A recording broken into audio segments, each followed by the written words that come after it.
Hello प्यारे बच्चों, CA intermediate advance accounts जनवरी 25 के पेपर का पूरा सॉल्यूशन आप मैच कर सकते हैं। कितने मार्क्स स्कोर करने वाले हैं, कहाँ कटने वाले हैं।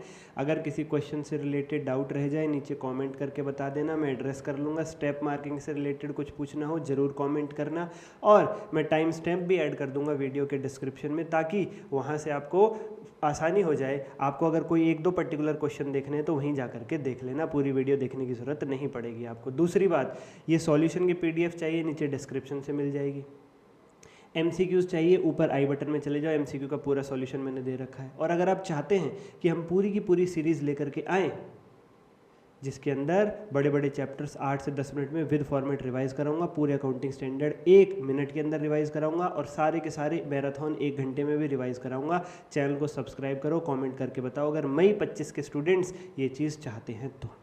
चलिए प्यारे बच्चों, सबसे पहले क्वेश्चन नंबर 1 का आया था ए पार्ट, ईपीएस से आया था। इससे रिलेटेड बहुत सारे बच्चों ने बात करी है, तो मैं आपको बता दूं इसमें कुछ डाटा है 31 मार्च 24 को, net profit, outstanding share, average fair value वगैरह वगैरह वगैरह।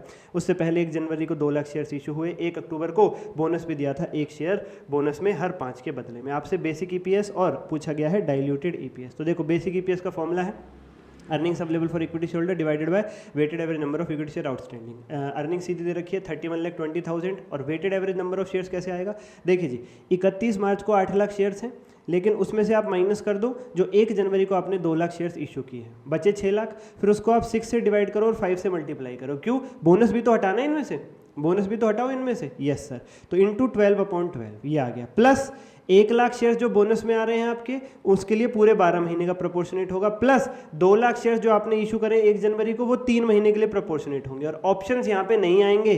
80,000 अगर किसी ने ले लिया तो गलती हो गई है। फाइनली आपका ईपीएस बेसिक वाला आ जाएगा 4.8। 4.8 सर जी, ये देखो 8 लाख शेयर्स थे आपके पास 31 मार्च को, तो 2 लाख तो पहले हमने ये वाले माइनस कर दिए 1 जनवरी वाले, ठीक है, बच गए 6 लाख। 6 लाख कब है? बोनस के बाद, तो बोनस भी हटाओ, डिवाइडेड बाय 6 इंटू 5।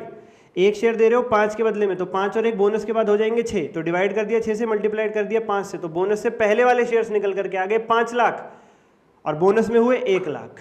इसलिए 5 लाख को पूरे 12 महीने के लिए प्रोपोर्शनेट किया, यस सर। 1 लाख को भी पूरे 12 महीने के लिए प्रोपोर्शनेट किया, यस सर। फिर 2 लाख को 3 महीने के लिए। ऑप्शंस को लेंगे नहीं। डाइल्यूटेड ईपीएस कैसे निकलेगा? डाइल्यूटेड ईपीएस के लिए न्यूमरेटर 31,20,000 में सबसे पहले आप क्या ऐड कर देंगे? जो डिबेंचर्स वाली अर्निंग, अब आपको जो डिबेंचर्स का इंटरेस्ट नहीं पे करना पड़ेगा। डिबेंचर्स कितने रुपए के थे? ऊपर देखो 30 लाख इंटू 12%, 360। लेकिन नेट ऑफ टैक्स करना, 30% का टैक्स माइनस करके फिर ऐड करना नेट ऑफ टैक्स, क्योंकि टैक्स भी तो नहीं बचेगा ना अब आपका इस खर्चे के ऊपर, ठीक है। और नीचे क्या आ जाएगा?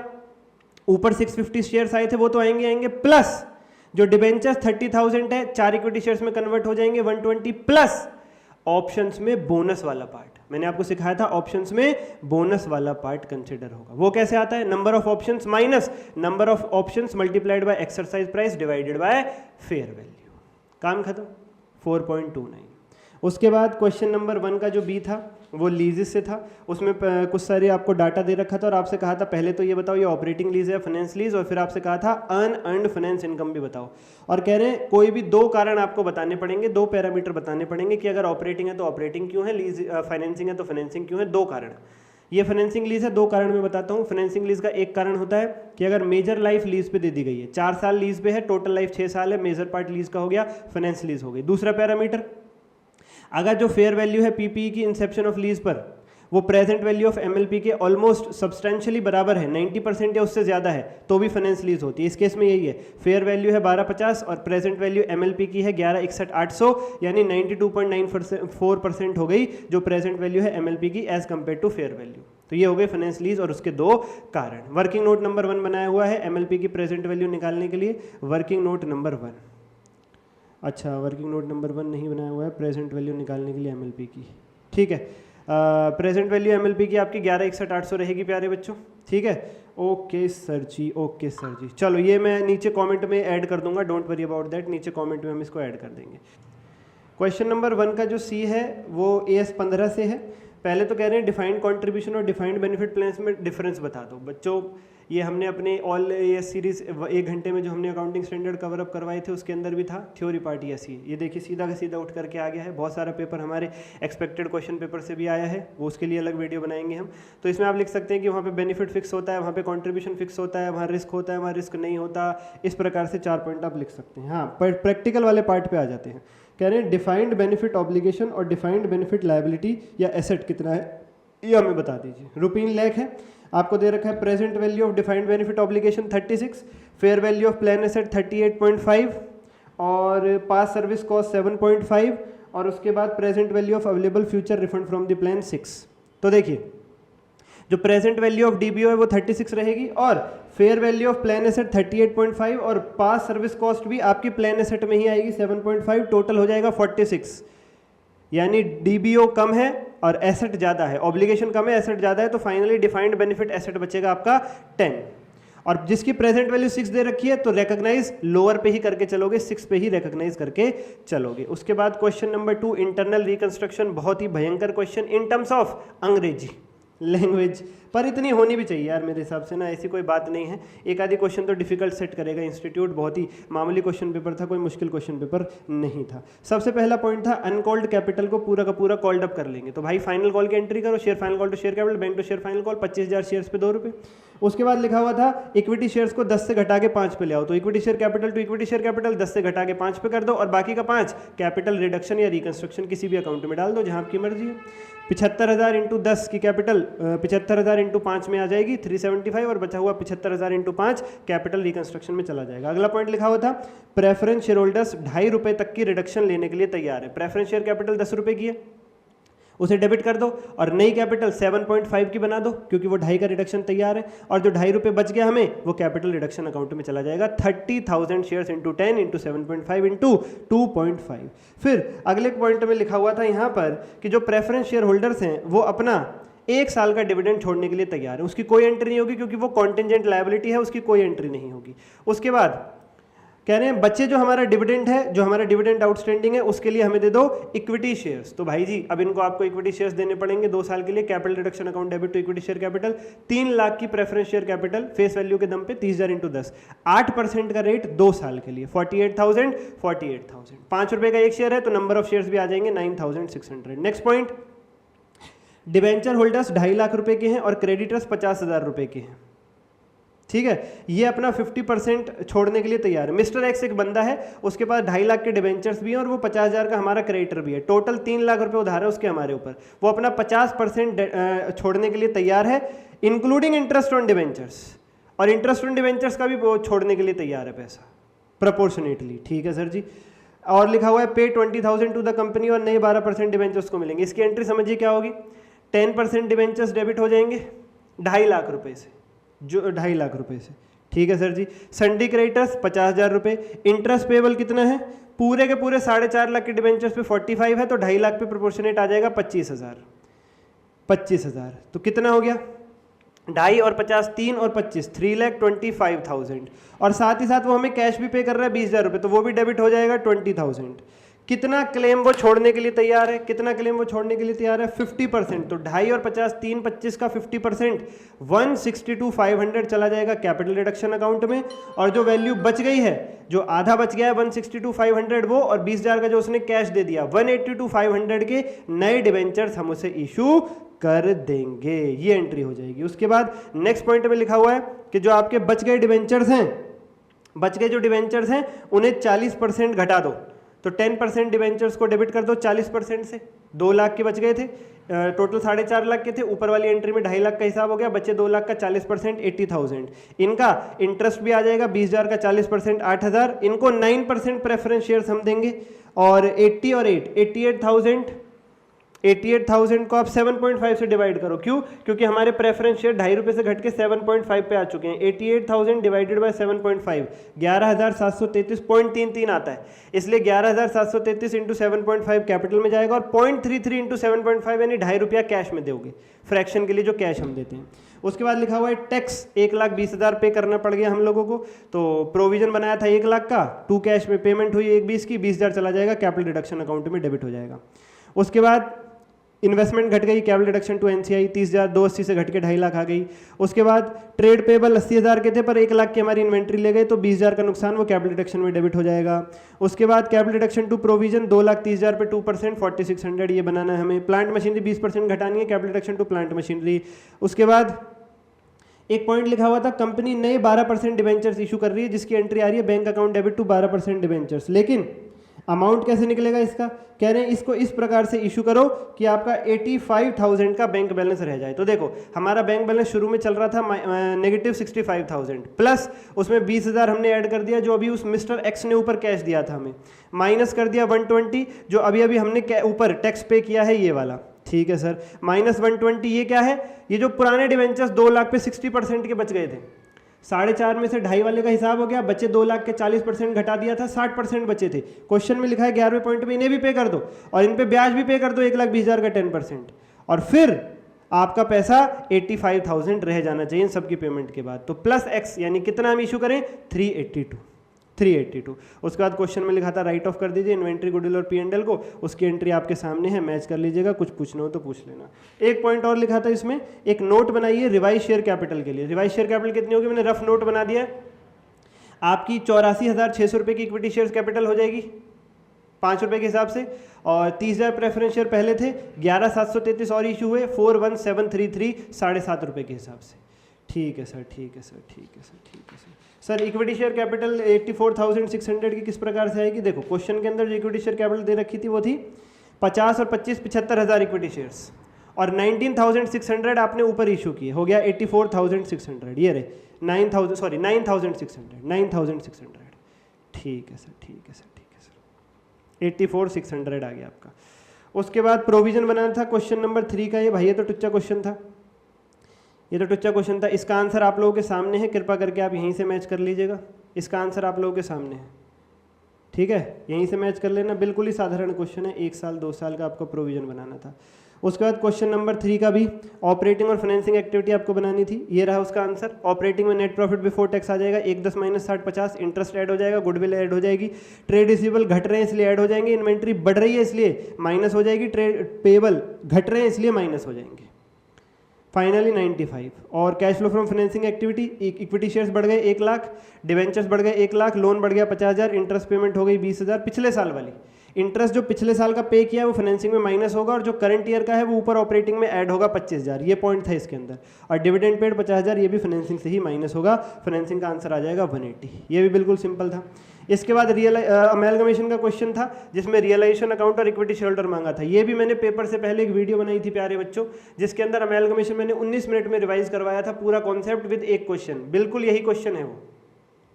उसमें भी मैंने realization equity share holder account बनवाया था, प्रेफरेंस शेयर होल्डर अकाउंट यहाँ पे भी वही बनाने के लिए आ गया पेपर में। रूटीन लेख लिखना था, ये बात ध्यान रखिएगा, किसी ने नहीं लिखा है तो मार्क कट जाएंगे। रियलाइजेशन अकाउंट का आंसर ये रहा प्यारे बच्चों आपके सामने, एक एक करके सारे के सारे एसेट्स को रियलाइजेशन में डाल दो और सारी लायबिलिटीज को रियलाइजेशन में डाल दो, लाइट की भी और ब्राइट की भी, क्योंकि नई कंपनी बन रही है रेनबो।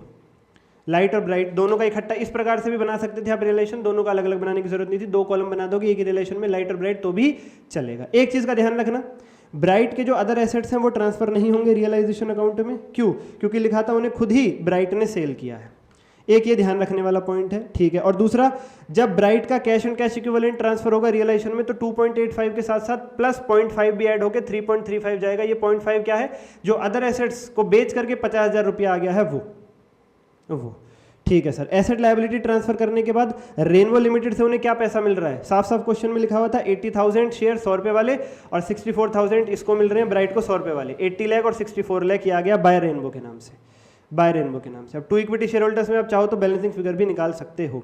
उसके बाद इक्विटी शेयर होल्डर्स अकाउंट में इक्विटी शेयर होल्डर्स को क्या क्या मिलेगा, उनकी share capital, statutory reserve, general reserve, P&L, SPR और रियलाइजेशन से ऊपर जो बैलेंस आ रहा है वो, इस सब के टोटल के बदले में उन्हें क्या मिल जाएगा, रेनबो में इक्विटी शेयर्स। ये रहा इक्विटी शेयर होल्डर्स का अकाउंट आपके सामने, ये सब वैल्यू बैलेंस शीट से उठाइए। एक चीज का ध्यान रखना, जब ब्राइट लिमिटेड के इक्विटी शेयर होल्डर्स को P&L लिखोगे तो 4 नहीं लिखोगे जो बैलेंस शीट में दे रखा है, 2.75 लिखोगे। क्यों, 4 में से माइनस कर दोगे 1.25। सर ये 1.25 का क्या माइनस किया आपने, जो ब्राइट के अदर एसेट्स 1.75 के थे, मात्र 50,000 रुपए में बिके थे अभी ऊपर, उस पे 1,25,000 1.25 का जो लॉस है वो 4 में से माइनस होकर 2.75 के प्रॉफिट्स ही ब्राइट के इक्विटी शेयर होल्डर्स अकाउंट में जाएंगे। ये ध्यान में रखने वाला पॉइंट था यहाँ पर।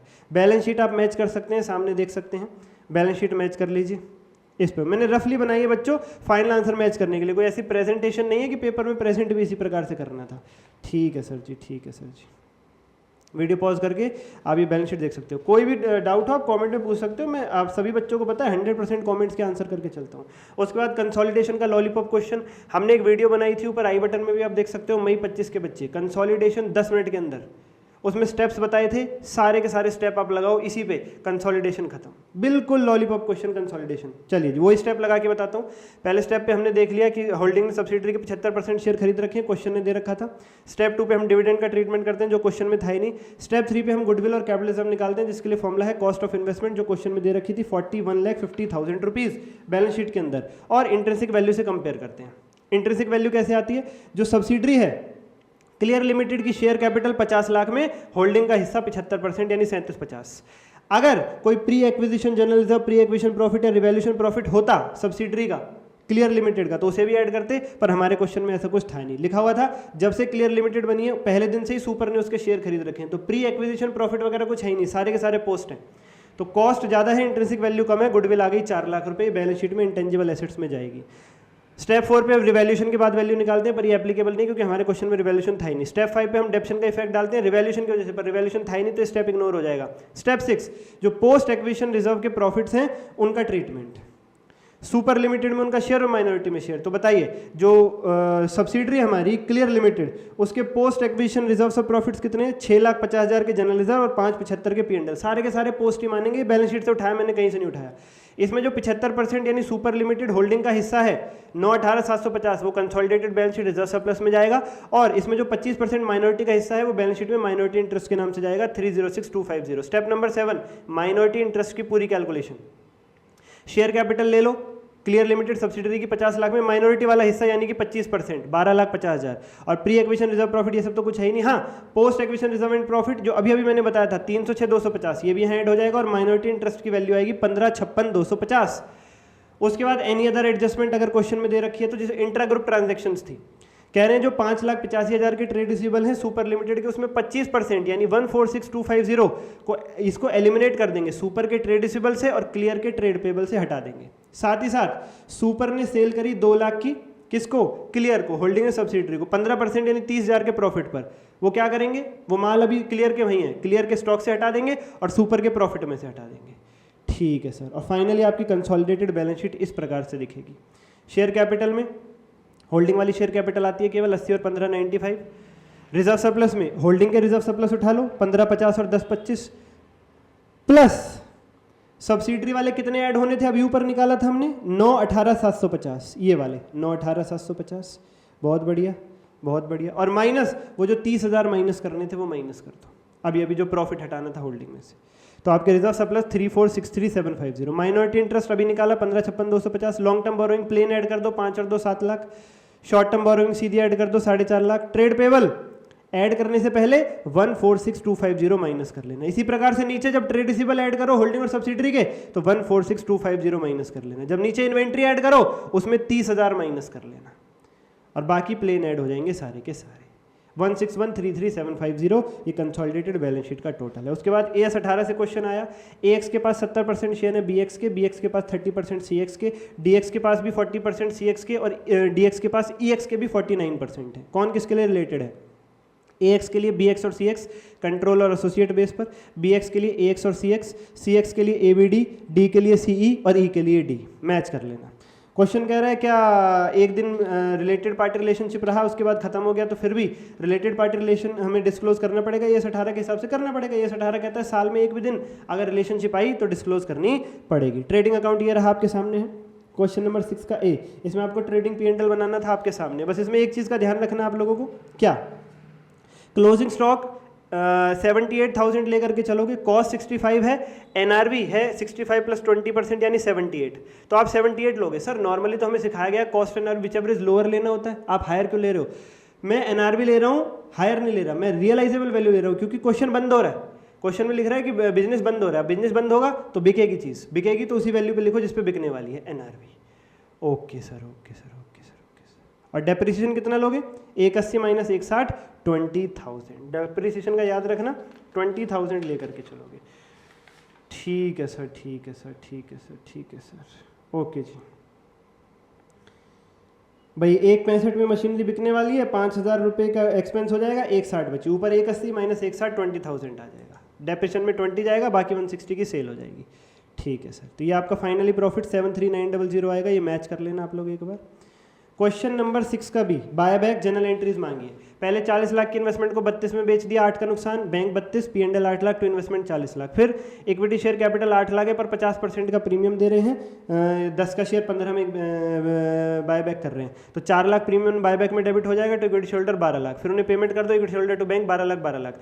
4 लाख के प्रीमियम को SPR से राइट ऑफ कर दो, SPR to premium buyback 4 lakh 4 lakh, और उसके बाद कैपिटल रिडेम्पशन रिजर्व बना दो, जितने की फेस वैल्यू डेबिट हुई है सेकंड एंट्री में 8 लाख रुपए से रिवैल्यूएशन रिजर्व से उठा करके। सिंपल। उसके बाद ब्रांच की बुक्स में जो जनरल एंट्री आपसे मांगी थी वो ये रही।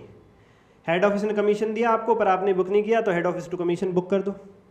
आपके क्रेडिटर्स हेड ऑफिस ने पे कर दिए, तो आपके क्रेडिटर्स खत्म, debit to head office 12,000।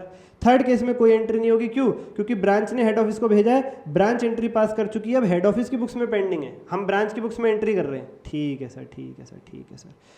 Branch तो ऑलरेडी एंट्री पास कर चुकी है। चौथे केस में हेड ऑफिस टू सैलरी 9,800 9,800। पांचवें केस में आपने पेमेंट करी 18,000 की, फर्नीचर ले लिया हेड ऑफिस ने, तो हेड ऑफिस को पकड़ लो, डेबिट कर लो, और बैंक से आपके से पैसे चले गए 18,000 18,000। आखिरी केस में 5,500 रुपये अपने किसी दूसरी ब्रांच के आपने पे, आपकी ब्रांच ने पे कर दिया किसी दूसरी ब्रांच के लिए, लेकिन आप दूसरी ब्रांच को नहीं पकड़ोगे, हेड ऑफिस को ही पकड़ोगे। Head office to bank 5,500 5,500। ये हो गया पूरा का पूरा सॉल्यूशन। 6 नंबर का क्वेश्चन था। उम्मीद करता हूँ आपने नरेशन भी इसमें लिखी होगी।